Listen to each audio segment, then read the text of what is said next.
Now we're going to look at a monopoly model, two monopoly models, where you have a single supplier of a good or service in a market where they're trying to extract as much surplus or rent, if you will, from the consumers, right? And there's two ways they can do this. They can try to figure out what each person's maximum willingness to pay is and charge each of those consumers different prices according to the product demand curve. Or maybe they can segment the market into 2 or 3 different markets and charge different groups of consumers different prices. Right? We're going to look at what we call perfect price discrimination first. And so I'm using the same Desmos model, but I'm going to change it. Here's my new product demand curve. I'm going to replace the labor demand curve with my product demand curve. I'm going to replace the labor supply curve with my product supply curve. And then I'm going to stretch it. I'm going to zoom in on the x-axis. So I'm going to change the maximum for the x-axis to 35. Well, how about 120? Maybe 150. Okay, I think that works. Okay. So here's my product demand curve, and here's my product supply curve. Okay. And this is a bottle of wine, and the fictional bottle of wine is a Chateau d'If Rosé, right? Chateau d'If is from one of my favorite novels, Count of Monte Cristo, right? I think it was if I remember right, it's the prison on the cliff that Dantes has to escape from. And then rosé is a type of wine that I'm not a big wine drinker, but I think rosé is a mixture of white and red, right?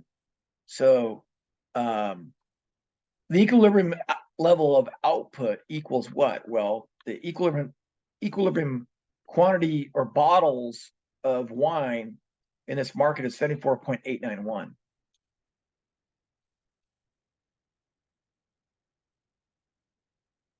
The equilibrium price is $10.05. $10.05 per bottle. Right.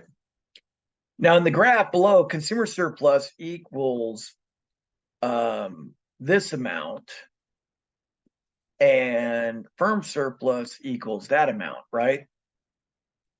Notice that when I put these two values in, I got these dashed lines in this demand and supply model. This down here is the firm surplus. This lower triangle here is firm surplus. This triangle up here is the consumer surplus. And that's because the first consumer is willing to pay almost maybe $42, $43 a bottle, right? But only has to pay about 10, right? So that height represents that consumer winning in this commerce, in this exchange of money for bottles of wine. The 40th consumer is willing to pay about 10, right? $10.05 per bottle, or only has to pay $10.05 per bottle, but would be willing to pay almost $25 a bottle, right? So that 40th consumer of wine is happy with this transaction, right? They have a gains to trade of almost $15 per bottle, right? Now, the last consumer is willing to pay, that buys a bottle of wine, is willing to pay $10.05 for that bottle, is willing to pay that much, and actually has to pay that amount, right? So their willingness to pay equals the market price. So that last person is indifferent between pulling the trigger on the purchase or just saving the $10.05 and leaving it in his or her wallet, right? So that's why this is the consumer surplus. This triangle down here is the firm surplus, because that firm is willing to sell that first bottle of wine for about 30 cents, but gets to sell it for $10.05, right? So that firm wins by selling that first bottle of wine. The firm selling the 40th bottle of wine is willing to do it for just over $5, right? Would be willing to do it for just about $5, maybe $5.50. But they get just over $10, right? So that 40th bottle generates a firm surplus of about almost $5, right? The last bottle of wine, right? The firm would be willing to sell it for $10.05 and only gets $10.05 for it when they actually do sell it, right? So this lower triangle is the firm surplus, right? And that's why the firm surplus is only $364.72, right? So the firm surplus is that. Consumer surplus is a lot larger, a lot bigger, right? I'm going to add the consumer surplus to the firm surplus, and I get a total surplus of 152.38. When I type that total in there, you're going to see graphically what my consumer surplus and firm surplus look like. The green triangle is the consumer surplus, and the red triangle is the firm surplus. And you can see that the firm surplus is smaller than consumer surplus. Okay. Now, suppose the FTC permits the firm to purchase its competitors, and the firm engages in perfect price discrimination. So all the competitors are purchased and bought up, right? The firm has monopoly, but it's engaging in perfect price discrimination. So what the firm's doing here is the firm is selling the first bottle of wine. The firm is selling the first bottle of wine.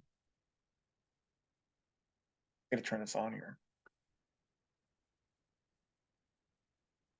The firm is selling that first bottle of wine. Let me zoom in just a little bit. They're going to charge a price of $41.08 for that first bottle of wine.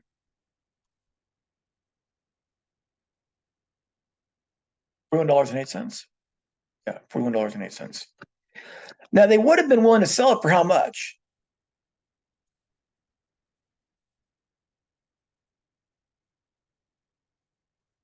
They would have been willing to sell it for, make sure that first number is 1. They would have been willing to sell that first bottle of wine for 0.44 cents. Now that seems unrealistic, but have you ever gone to a winery? What do? They give away the first bottle of wine for free in the form of free sips, right? So this is not all that unrealistic, right? Because they're willing to, when you go to wine tasting tour of Napa Valley, or even in Washington along the Snake and Columbia Rivers in Yakima and Walla Walla, they're giving away the first bottles of wine. Why are they giving away the first bottles of wine? Because they got a super abundance of those bottles, right? They have a bunch of them in storage, and they want people to taste it. And if they like it, then that will trigger a purchase, right? So they have the super abundance in bottles of wine, and they give away the first few bottles of wine for free, right? In hopes of selling the rest of the bottles of wine for more, right? Now the firm's going to sell that second bottle of wine. The second bottle of wine, they're going to sell it for, make sure that first number is at 2, right? And we're on the demand curve, right? They're going to sell that second bottle of wine for $40.66. We're just going down the demand curve, right? Again, they're willing to sell that second bottle of wine for what? So they're willing to sell that second bottle of wine for 57 cents.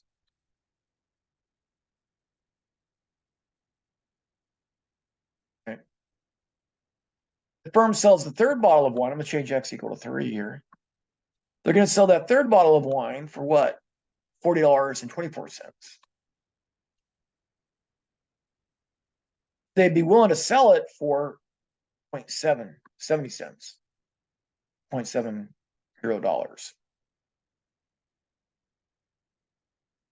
Okay.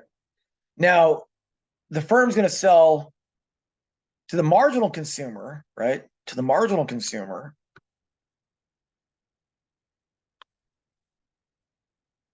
that the marginal consumer here is the last consumer, the indifferent consumer. The indifferent consumer is willing to pay $10.05 for it and pays $10.05 for it, right? The firm is going to charge that consumer $10.05 for it, right?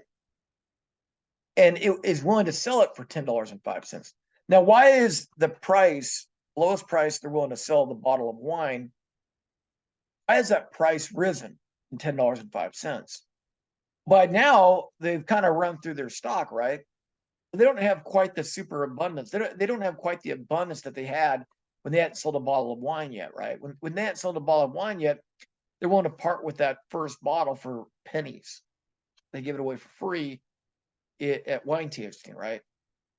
But as they give away wine and they sell wine, what happens is they are depleting the wine inventory, and the wine is getting more and more scarce, which increases its value, which we model with a $10.05 price that they're willing to sell it for at minimum, right? So the firm is kind of indifferent between keeping and selling that last bottle of wine, right? That last bottle of wine, which is the 74.891 bottles of wine, right?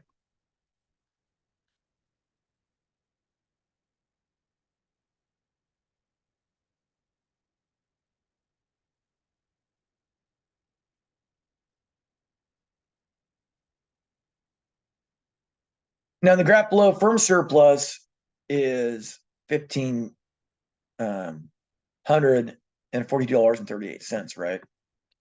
It's equal to the total surplus up here, right? The total surplus up here is the consumer surplus plus the firm surplus, right? That's the total surplus, $1,542.38. Here it says firm surplus is $1,542.38. So if demand and supply haven't shifted, and that's the case, right? And this whole thing was consumer surplus plus firm surplus, and this big triangle here was $1,542.38. And now firm surplus equals that value, then all of this must be firm surplus, which means consumer surplus must be zero, right? Because this plus that has to equal the total surplus. The total surplus measures the total benefit that accrues to consumers and firms for participating in the market, right? Well, we've already said that it is $1,542.38. It declined by zero. Now, why is that? Because the firm is charging each consumer a different price along this demand curve, right? So the firm is successfully able to capture all the consumer surplus, right? And convert consumer surplus into firm surplus, right? So here's the one price market, one price in the competitive market, right? This is a monopoly market. So this red triangle is the firm surplus, right? Because the firm is charging each consumer a different price along the demand curve. And down here, this is the minimum price it'd be willing to sell those bottles of wine, right? So all of this becomes firm surplus. And there is no deadweight loss here, right? Okay, that's what the firms want to do. That's what firms want to do today. When you make purchases on your laptop, firms know that you're either a 1,000-click shopper, which means you have a low willingness to pay, or you're a one-click shopper, which means you have a higher willingness to pay. So people with a history of one-click shopping on their laptop are probably going to be presented prices that are generally higher than people on laptops where they search and click on 1,000 things before they make a purchase, right? So 1,000-click shoppers, they're going to probably see prices in their Google search that are lower than shoppers who tend to be one-click shoppers, right? So firms are using your the history of your purchases as a way to kind of get at what you're willing to pay, because they're trying to grab all your surplus, grab all of our surplus, right? They're trying to be perfect price discriminators. Okay, so now that used to not be feasible. So what firms used to do is they used to segment a market, right? They charge one group of customers a lower price for a service, and they charge another group of customers a higher price for the same exact service. And you can see that with the movies, right? A movie comes out. If you're single, you go to it at 10 o'clock at night and you pay $25. But if you're a family of 6, you go watch the movie with your kids and your wife or your spouse, and you're maybe paying $10 a person, right? For the matinee, right? It's essentially the same product. One, you don't want, families don't want their kids, young kids out at 10 o'clock at night, where young people want to be out at 10 o'clock at night, right? So it's essentially the same service, right? Families prefer movies during the day, young people, single people prefer movies at night. But they're watching the same film in the same theater with the same nice, comfy chairs and the same concession choices, right? So for movie theaters have done this a lot, right? Movie theaters have done this a lot. Okay, so the first price it charges is $28.90, right? So I'm gonna turned off the X equal 3 line, right? I turned that one off. I'm gonna turn on the Y equal line, right? I'm gonna replace the 3074 I did with the previous problem with my price 1. My first price is $28.90, right? And again, I gotta use Y because here price is on the Y-axis, right? So this produces a horizontal line. Okay, and then I go to my demand curve, and I can see that at $28.90, I'm going to sell 30 bottles of wine. The first 30 bottles of wine sold are going to be at $28.90 a bottle, right? I'll change this to Y as well. So the second price is what? $22.60.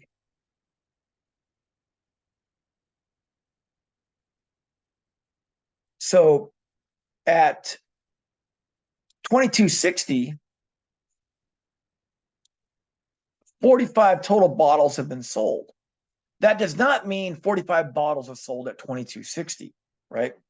Remember, the first 30 bottles are sold at $28.90. The next 15 bottles are sold at $22.60. So the value that goes in this answer box is the difference between these two quantities, 45 and 30. The first 30 are sold at the higher price. The last 15 are sold at the lower price. So 45 minus 30, right?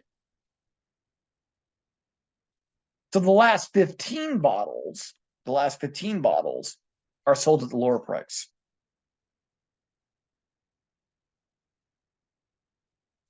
And you can see the effect of that two price monopoly, right?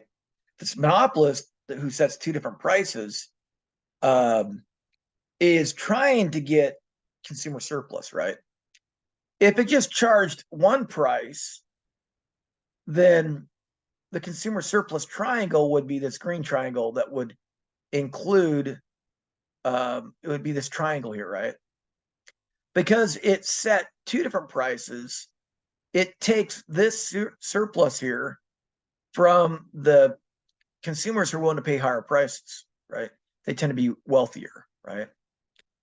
So by charging two prices, it can take this from the richest, most well-to-do of the consumers, the ones that are willing to pay the higher prices. It can take this from them, right? And so the consumer surplus ends up being two triangles, right? Instead of one triangle, right? It's two triangles. And the firms have been able to eat into that consumer surplus by adding this square here, right? So if you notice this triangle here, this triangle plus this triangle, that adds up to 236.25, right? So this area plus this area is the consumer surplus. The two red trapezoids, this big red trapezoid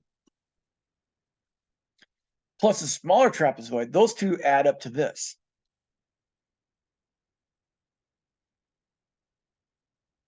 Okay. So total surplus in the two price monopoly model is $1,296.68. Okay. So in a competitive outcome, surplus is maximized. The market is said to be efficient.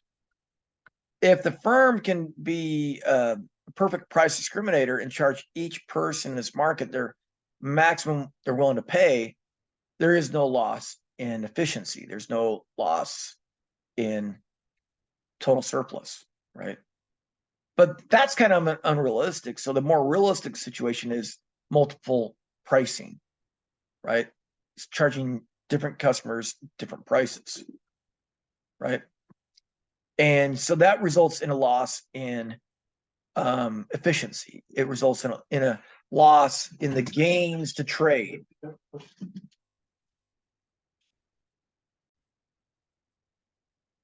To calculate the loss in the gains to trade, you take the total surplus that we had before, which is $1,542.38 in the perfect price discrimination model, or the same amount in the perfectly competitive model.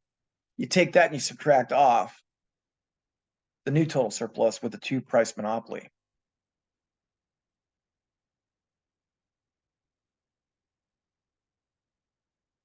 So the loss efficiency, the loss in the value of the gains to trade is $245.70 in my model.